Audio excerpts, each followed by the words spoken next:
Hi friends, welcome to south India kitchen. இன்றைக்கி நம்ம வாழைப்பூ கோலா உருண்டை எப்படி பண்ணுறது அப்படிங்கிறத நம்ம பார்க்கலாம். அதுக்கு முன்னாடி மறக்காமல் சேனலை சப்ஸ்கிரைப் பண்ணுங்கள், கூடவே பெல் ஐக்கானையும் கிளிக் பண்ணிக்கோங்க.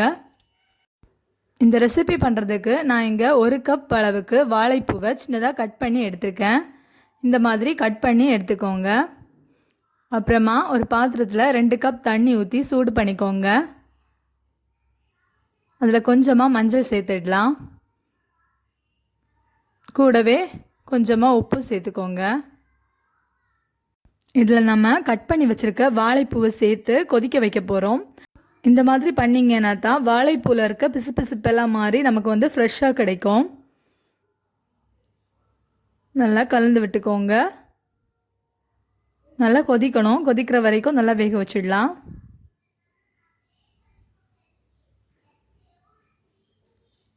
ஒரு 2 நிமிஷம் நல்லா கொதிச்சாலே கண்டிப்பாக அந்த பிசுப்பெல்லாம் மாறிடும். இந்த மாதிரி நல்லா கொதிச்சதுமே நம்ம வடிகட்டி தனியாக எடுத்துடலாம். வடிகட்டி ஒரு பவுலில் தனியாக எடுத்து வச்சுருங்க. அப்புறமா ஒரு மிக்ஸி ஜாரில் 2 மணி நேரம் ஊற வச்ச கடலைப்பருப்பு எடுத்துக்கோங்க. 2 hours ஊற வச்சிங்கன்னா கரெக்டாக இருக்கும். 1/2 கப் அளவுக்கு எடுத்துக்கோங்க. அப்புறமா கூடவே 1/2 கப் அளவுக்கு பொட்டுக்கடலையும் சேர்த்துக்கலாம். அப்புறமா 2 பச்சை மிளகாவை சின்ன சின்னதாக கட் பண்ணி சேர்த்துடலாம். கூடவே 2 துண்டு இஞ்சி, 5 பல் பூண்டும் சேர்த்துக்கோங்க. இப்போ இதை நல்லா அரைச்சிடலாம். இந்த அளவுக்கு அரைச்சிக்கோங்க. ரொம்ப மையாக அரைக்க வேண்டாம், லைட்டாக திருன்னு இருக்கணும். இப்போது இது கூடவே 1 கப் அளவுக்கு வெங்காயம் சேர்த்துடலாம். சின்னதாக நறுக்கி சேர்த்துக்கோங்க. அப்புறமா வேக வச்ச வாழைப்பூவையும் சேர்த்துடலாம்.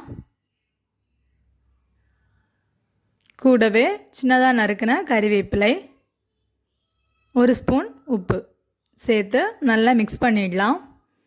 கையாலே நல்லா கலந்து விட்டுக்கோங்க.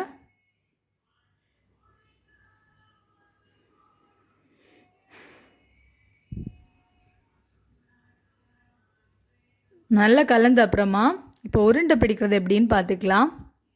இந்த மாதிரி ஒரு கைப்பிடி அளவு எடுத்துக்கோங்க. சின்ன உருண்டையாக எடுத்திங்கன்னா கரெக்டாக இருக்கும்.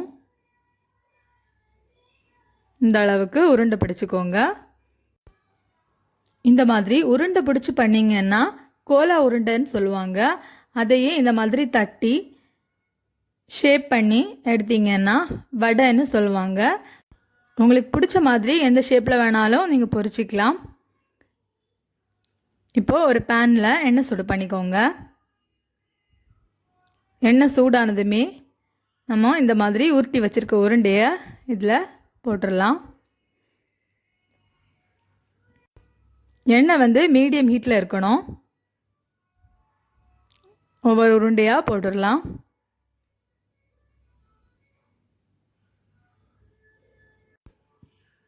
ஒரு 5-6 உருண்டை சேர்த்து கூட நீங்கள் பொரிச்சிக்கலாம். லைட்டாக கரண்டியால் அடிக்கடி தட்டி விட்டுக்கோங்க. அப்போ தான் எல்லா சைடுமே ஒரே லெவலில் நமக்கு பொரிஞ்சு கிடைக்கும். இந்த மாதிரி லைட்டாக தட்டி விட்டுக்கோங்க. கேஸ் எப்போவும் மீடியம் ஃப்ளேமில் இருக்கட்டும். லோ ஹீட்டில் இருந்தால் தான் உள்ளே எல்லாமே நல்லா பொரிஞ்சு கிடைக்கும். ஹை ஹீட்டில் இருந்துச்சுன்னா கண்டிப்பாக உங்களுக்கு வெளியே கரைஞ்சிடும், உள்ளே பொரிஞ்சிருக்காது. ஸோ லோ ஃப்ளேமில் வச்சு நல்லா பொரிச்சு எடுத்துக்கோங்க. கொஞ்சம் நேரத்தில் லைட்டாக கலர் சேஞ்ச் ஆக ஆரம்பிச்சிடும். இந்த அளவுக்கு கலர் சேஞ்ச் ஆகி ப்ரௌன் கலர் ஆனதுமே எடுத்துடலாம். அவ்வளோதான். இந்த மாதிரி எல்லா உருண்டையுமே பொரிச்சு எடுத்துக்கோங்க. பாருங்கள் ஃப்ரெண்ட்ஸ், வாழைப்பூ கோலா உருண்டை ரெடி ஆகிடுச்சு. நீங்களும் உங்கள் வீட்டில் ட்ரை பண்ணி பாருங்கள். தேங்க்ஸ் ஃபார் வாட்சிங். மறக்காமல் சேனலை சப்ஸ்கிரைப் பண்ணுங்கள், கூடவே பெல் ஐக்கானையும் கிளிக் பண்ணிக்கோங்க. நெக்ஸ்ட் ஒரு புது ரெசிபியோட சந்திக்கலாம். With loving God blessings. Thank you. Bye bye.